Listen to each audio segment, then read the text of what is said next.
Texas. 850 miles from Orange to El Paso. 900 miles from Brownsville to Texline. And thousands upon thousands of highways and dirt roads in the middle. Exploring Texas ain't no small vacation, friend. It's a lifetime endeavor. But what if you don't have years, but just one single day? Well, that's where we come in. From the well-known landmarks to the completely obscure dives and hideaways, and all within a day's reach. So let's hit the road. I'm Chet Garner, and this is the Daytripper.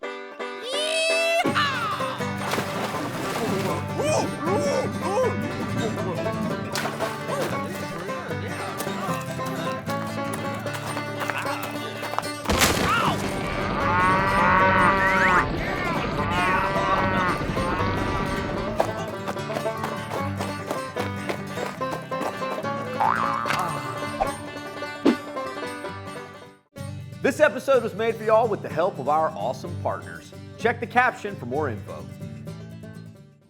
Oh, hey, just getting an early start today. Got my little apple fritter here, and my coffee is... Hey, where's the coffee? Did you... What? Where's the intern? Well, it's a good thing I got a plan as we go to Spicewood. Spicewood! Spicewood is only about 30 miles from Austin and 90 from San Antonio, nestled just south of Lake Travis and the Colorado River. And of course, this area is full of beautiful hill country scenery. But first things first, and that's coffee. No, we aren't headed to a cafe or a gas station, but a warehouse. Unconventional, yes, but this is one of the hill country's best hidden surprises and perhaps the best cup of coffee in Texas. So this is Mike McKim, the owner of Cve Coffee. Hey, thanks for having us out, man. Thanks for coming out, Chet. So tell me, what are y'all doing out here in this building in the hill country? We're roasting coffee. I mean, you know, that's kind of the core of our business, equipment, and then training and education. Oh, cool. Now I could use an education on coffee. After all, I do drink it every morning, and Cve is the place to get it. These guys are one of the most respected specialty roasters in America, and their open door policy gives day trippers like us a front row seat. We've got coffees from Brazil. We got a couple different coffees from El Salvador, some coffees from Colombia and Guatemala. Everybody always asks, you know, what's your favorite coffee? And I always tell them it's kind of like asking which one of my kids is my favorite, you know? Really? I love them all, but for different reasons. And speaking of kids, I didn't mention Cve is a family business. Mike's sons and wife are right here in the mix. But on with the lesson, because it seems around here you have to learn to earn your morning coffee. So a coffee is a tree, and the tree produces cherries. Okay. And then the coffee beans are the seeds from those cherries. And what do you call these green beans? It's called green coffee. These rolling buckets are all full of raw coffee. Okay. And just like wine, you know, grapes and wine, the varietals produce different types of flavors. Los luchadores. That's awesome. Is that like the coffee that's a punch in the face? It's the varietal. Pile driver? Yeah, the varietal is called Pacamara, and the beans are extremely large. And then every coffee we roast a little bit different depending on what we're trying to get out of that coffee. You basically got a burner underneath a rotating drum, and you know, the coffee is cooked inside the drum, and different amounts of heat are applied at different times during the roast. Okay. So that's one variable. The amount of airflow going through the drum to kind of balance out our conduction and convection, and then the amount of time that we roast the coffee. Phew! This is some complicated business, and I haven't even seen the lab yet. This is the lab. This is where we do, you know, R&D and testing products and quality control, experimenting. And Experiments, are these legit codes and formulas for coffee? those are legit. So Lorenzo is our mad scientist here in the lab, and when he's trying to figure out how a coffee should be brewed properly, he gets really, really scientific about it. I've been doing it wrong. Mine is push button, see green light. Well, in order to be consistent, you have to understand the science of it. Anybody can make great coffee one time, but doing it over and over and over again, you've got to know the science. Yeah. That is good, right? That is really good. But to Lorenzo, coffee isn't just formulas and numbers. Let's just say I'm glad there are scientists like Lorenzo who live in coffee land, somewhere at the intersection between science and art. A swan. Swan? Yeah, we got it. And like all artists, he's still perfecting his craft. Nah. But before I get a cup of coffee, I must cup the coffee. So basically, we'll take coffee, we'll grind it, we'll take hot water, and we'll pour it over the grounds. And you see that crust that's formed on the top of the coffee? He'll punch a hole in the crust and then sniff in all the vapors. What are the indicators? It should smell, sweet, just depending on where it's from, what the varietal is, and sort of what we're looking for in the coffee. And so the next part is the actual tasting. And basically all you're doing is you're sucking the coffee off the spoon so that it aspirates your entire palate and coats your tongue completely all at once. One giant flavor burst. Okay. So loud. Not bad, not bad. And it really does. It just, boom, it all of a sudden hits your whole mouth. It does. I mean, that's the whole key, is to coat your palate all at once. That was really good. Don't sound so surprised, man. No, I mean, some friendly ribbing of the rookie, which just means I'm fitting in. Now you know you're doing it right. Yeah. I was waiting for that. A little better. A little better. I kind of had to bend the knees a little off to it. If you couldn't already tell, these guys are passionate about what they do, which absolutely translates into the coffee, but also reaches well beyond the hill country. As a company, we can have a huge impact and make coffee farming a sustainable way of life for somebody if we actually pay them what they should be paid in order to be profitable, in order to do this year after year after year. So this team travels the globe to make the absolute best coffee they can. But at the end of the day, or the beginning, it's all about that warm, soothing flavor of coffee and the company you keep when you drink it. And now that I've gotten my coffee fix, this day trip just got a whole lot better. On to the burgeoning metropolis that is Spicewood. And despite its name, this wood isn't spicy at all. Nevertheless, here she is, the heart of the city. All one church and community center of it. Yeah, it's not really much of a city at all. So needless to say, you don't come to Spicewood for the urban side of life. In fact, you come here for the exact opposite. It's a popular place for urbanites who've hung up their hats in the big city to move out here to the country. After all, that's why country music legend Willie Nelson calls Spicewood home. And word about town is that it's not uncommon to see the red-headed stranger wandering these parts. Wait, was that? Nah. So despite looking mostly empty, there's actually quite a lot to do hidden amongst these hills. And I think all that caffeine I drank is just starting to kick in.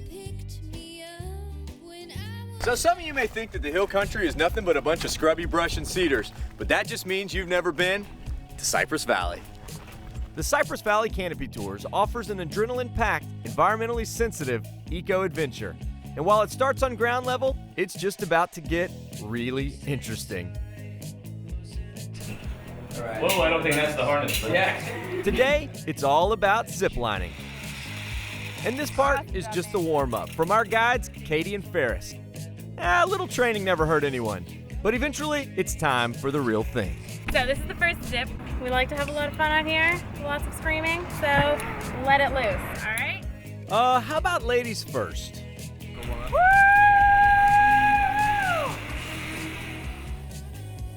But eventually, it's my turn to dance. Here it goes. Jump on up right there, bud. Pull, pull, pull. You a little nervous? Butterflies, I think I've been less nervous. Here we go. Oh yeah! Woo! That is a rush. This is ziplining, an adventure that consists of a long metal line with one human dangling underneath it, relying on nothing but gravity to move them from here to there. On the Canopy Tour, visitors hop from one tree platform to the next, with 6 incredible zipline rides, the longest being over 350 feet. While my body is moving at incredible speeds, my mind is more at ease than ever.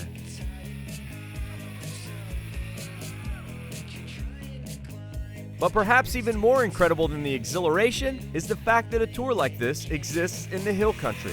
Because if I had been blindfolded, I'd be convinced I was in the rainforest. These old-growth cypress trees are absolutely beautiful, and these platforms offer the perfect vantage point above the creek bed below. These gray foxes just came out of nowhere. And these water moccasins, well, let's just say I'm happy to be in the trees and not down there. Still, it's a beautiful thing. And as if the zip lines and sky bridges weren't enough, the guides have stirred up a little friendly competition, looking for style points, scream points, and sticking the perfect 10 landing. Oh, excellent. Was that stick that one? That was pretty good. You did stick it. There was still the tiniest bit of a wobble. There was no wobble there. Was. I'm a trained professional. I think I would know if there was a wobble. The judges here are biased. Who cares? Just being up in these trees is good enough for me. That was awesome. That's the kind of stuff you think only happens in Costa Rica, and is right here in the hill country. It was awesome. And with that, it is definitely time for lunch. We now interrupt this programming to remind you to like and subscribe. Now back to the road. In the Texas Hill Country, you can probably guess the best thing on the menu. Yep, barbecue. And one of the best spots in the Hill Country is right here in Spicewood. Opies BBQ, which for about a decade or so resided in this old building, but has since gotten one major upgrade. Looks like somebody's doing something right around here. And one of those somebodies is owner Todd Ashmore. Oh, good. Well, tell me about the new place. Well, the new place, I used to have a little hole in the wall back there. Yeah. And we just kind of outgrew that. We built this place 4 years ago. It's been a good deal for us. Smoking it up slowly Smoking but it surely? up slowly, yeah. So where does the name Opie come Okay, from? Opie, let me tell you, I'll give you the short story. Opie was my dog. I had this big Connie Corso Mastiff, was always into everything when we were building the original place. He was always taking our tools and everything. And so one day after a prolonged chase, one of the guys says, I know what you can call this place. You can call it Opie's because that darn dog is into everything. And so after 12 years, Opie's is still smoking strong, pulling in lines of customers. But I've yet to see where the real magic happens, out in the pits. Yeah. For cooking, Opie's mixes it up between traditional indirect heat pits and this gigantic rotisserie, all run by pit boss Marco Oglesby. So how many pounds of meat could you put on this thing? About 1,800 pounds of meat. 1,800 pounds? That's like practically a ton of meat. Yeah. How long does a piece of meat smoke on here? Well, the brisket we put on the night before, and when I get here in the morning, about 5 in the morning, I just finish them off. Got it. Depends on the size of everything. I don't use a thermometer or anything. I just take it out when I see that it's ready. Keep it simple. I mean, we have a simple rub, and it's just cooking the meat right. And you gotta love what you're doing. If you don't love what you're doing, it's not gonna come out good. Yeah, I like passionate people like this that make good barbecue. Oh, there's nothing like standing over a blazing mesquite fire, especially when the temp alone is over 100 degrees. On days like this, I'm happy to just be one of the folks eating the cue.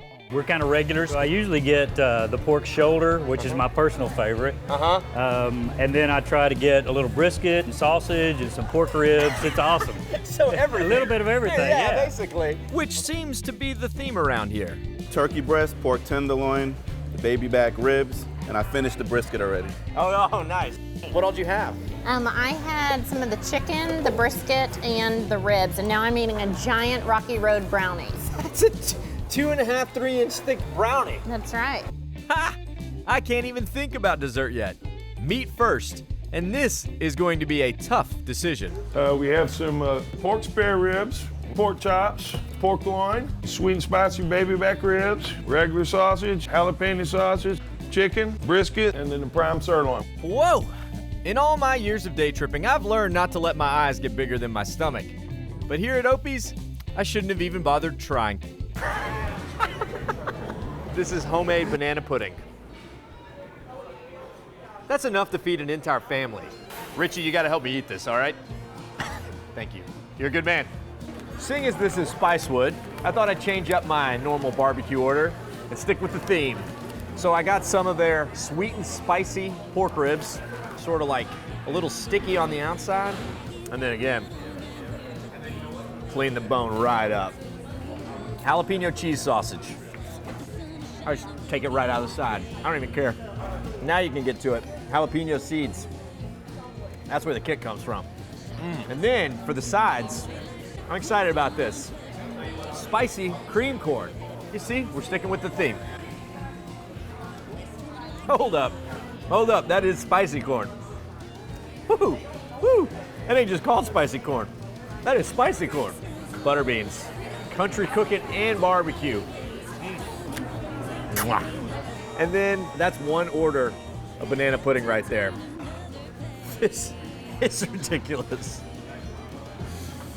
I had intended on limiting the amount I ate, but oh well, it's just too good. I'll just have to suffer the consequences because this day trip ain't slowing down for nobody. Back to the road. Spicewood is a town built along the edge of Lake Travis, and I do believe it's time we took a closer look at the lake. So we're headed to Muleshoe Bend with access right up to the water's edge, an edge that keeps getting further and further away due to the recent drought. Grass now grows on dirt that should be underwater, and roads cut through what should be swimming holes. It's a site that only emphasizes Central Texas's dire need for rain. However, folks are still out enjoying the parts of the lake that we still have left. But there are more reasons than water to visit this place. So don't make the mistake of thinking you have to come to Lake Travis for the lake, because if you do, you're gonna miss all kinds of good stuff all around it. And based on this mountain bike right in front of me, you can probably guess why we came here. Ah yeah, here we go, as I do my best not to revisit lunch, if you know what I mean. The trails at Muleshoe Bend make one giant 6.5-mile loop through some pretty rugged and often very unforgiving terrain. But the dirt doesn't scare away any hardcore mountain bikers. Oh, hello fellow mountain biker. Was that? No way. I'm just imagining things. The trails take you through thick cedars and oak groves all the way up to the water, or at least where the water used to be.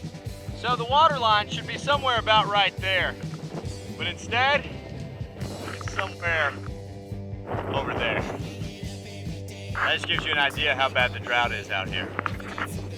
But despite the lake not being at its peak, these trails alone are more than enough reason to come, as long as you can stay on the trails, which I seem to have a problem with. I'm not on this map. I think I took what the park ranger called a rogue trail. Somewhere about here. Ah, now I know where I am. Maybe. Well, only one way to get out, and that is to keep going. Very true. But before too long, I'm back where I started, and all is well in Muleshoe. Except for the fact that I'm now dripping with sweat and would do anything for a cool, crisp swimming hole. Oh, that sounds good, doesn't it? Well, what do you know? A cool, crisp swimming hole. This is Cve Springs, an oasis in a parched land. Must find water. Need refreshment.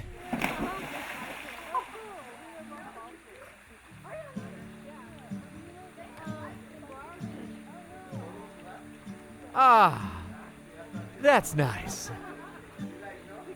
Cve Springs is one of God's little gifts to the hill country. Cool, crisp water flowing straight out of the ground from 32 separate springs. Well, spring fed means spring cold water. Oh, but that is refreshing.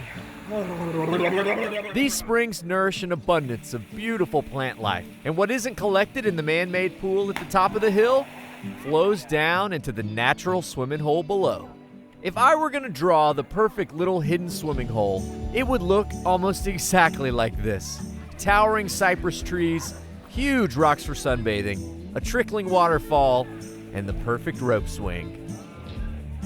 This private swimming hole has been in the Cve family for over 50 years, and it's only by their good graces that it's now open to the public for all of us to enjoy and explore.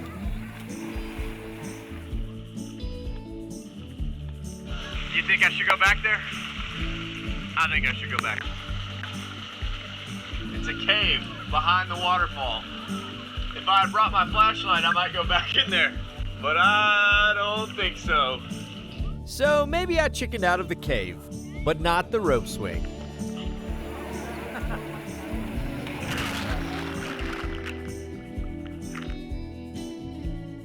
Ah yes, a couple hours out here under the Texas sunshine is just about as perfect as the hill country gets. Well, I guess Willie is just nowhere to be found today, but we've still got some daylight left, and I've got one other spot in mind. If we're gonna run into Willie today, then this next stop is our best shot, because if it's gonna happen anywhere, it's gonna happen at Pootie's. Pootie's Hilltop Bar and Grill, a good old-fashioned Texas-style dive bar and greasy spoon if there ever was one. But why would Willie hang out here, you ask? And who or what is a Pootie? Well, why don't I let the current owner, Sharon, explain. Who is Pootie, for people who don't know? Pootie was Willie Nelson's stage manager for 35 years. We lost Pootie about 2 years ago. Pootie was, especially in Texas, as famous as Willie was in these parts. He was known, he was king of the backstage. And so if you knew Pootie, you could get in anywhere? Yes, in fact, we had a teacher, we used to have one that said, I know Pootie too, because everybody would come in and say, I know Pootie. Yes. And it does seem that everyone around here but me did know Pootie. Pootie was he is a different breed of cat. I don't know how else to put it. I love Pootie. Every time I come in here, I pat his old belly when I walk by. His deal was no bad days, and he lived every day by that mantra. You know, I can agree with the no bad days thing. You know, I never had the privilege of knowing Pootie, but just being here gives me a pretty good idea of what he was all about. Every walk of life hangs out in Pootie's Hilltop. That's cool. That's the kind of place I like, you know? It's like the hill country. Just welcome. Come on in. Maybe that even includes one braid bearing troubadour. Does Willie come in here? Every once in a while. We see old Willie. Yeah, you never know who's going to walk in the back door here. But Pootie's spirit and the Willie possibility aren't the only reasons folks come around. All right, so what brings you to Pootie's? The music and the food. Yeah? Which one's better? Good That's answer. A tough one. That's both a tough are one. better. They are both better. We're known for the burger. Best burger in the hill country. But not just any burger. The Pootie Burger. One deliciously greasy, cheesy burger, topped with green chilies. And just talking about it makes me hungry. Time for some chow. So I think it's only appropriate at Pootie's to get the Pootie Burger, sesame seed bun, and then on top, grilled hatch chilies and melted cheese. That's pretty good size. People weren't steering me wrong when they pointed me to Pootie's. That is a really good burger, and it's got, you know, a nice grease factor to it and a nice spice factor to it with the hatch chilies. That is delicious. And the hill country surrounding me, wow, I can definitely feel Pootie here with me. What a day. Whether you day trip here for the treetops, the trails, or the triple espresso lattes, you'll find that life is good in Spicewood, regardless of whether or not Willie Nelson crosses your path. Well, as Pootie used to say, no bad days. And today definitely wasn't. So I'll see all y'all out on the road. Via con Dios, amigos.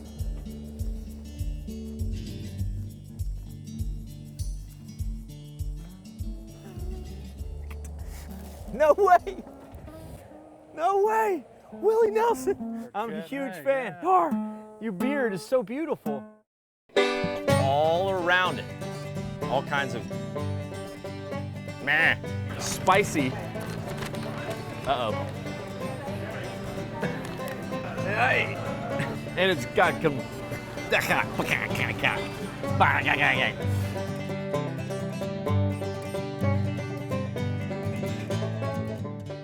One, a two, a 1, 2. On the road again.